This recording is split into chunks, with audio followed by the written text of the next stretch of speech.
1년 전 장성택 처형 이후 북한의 가장 큰 대외적인 변화는 중국과의 관계입니다. 대표적 중국 통이었던 장성택이 숙청되면서 중국과의 정치, 경제적 교류는 큰 폭으로 감소했고 대신 러시아와의 관계가 급속도로 강화됐습니다. 황혜경 기자의 보도입니다. 장성택은 북한과 중국 사이에서 빼놓을 수 없는 인물이었습니다.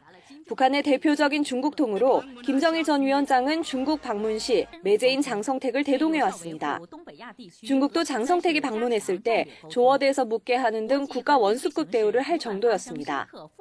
그랬던 장성택이 김정은 집권 2년 만에 전격 처형되면서 양국 관계가 가장 큰 타격을 받았습니다.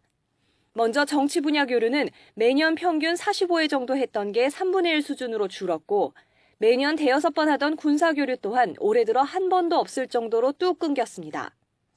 북중 경제 협력도 지지부진한데 특히 장성택이 위원장을 맡았던 나선 황금평 특구 개발은 답보 상태를 면치 못하고 있습니다. 3차 핵실험에 이어 친중파의 상징적인 인물인 장성택이 제거되면서 중국 정부로부터 신뢰감을 상당 수준 잃게 되었고 이에 따라 정부 간 협력 사업과 대기업 차원의 투자 협력은 정면 중단되어 아직 회복되지 못한 상태입니다.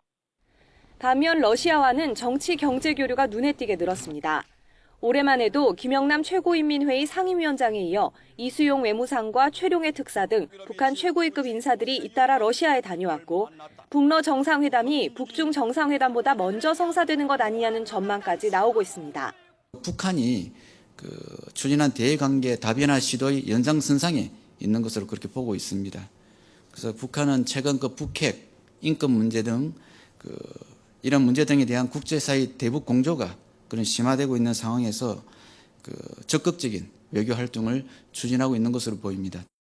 하지만 내년에는 육자회담 재개 가능성도 제기되고 있어 북중 관계의 전환점이 될 가능성이 높습니다. 장성택 처형 등으로 소원해진 북중 관계를 극복하기 위해 북한이 내년부터는 적극적인 대중국 행보에 나설 것으로 예상됩니다. YTN 황혜경입니다.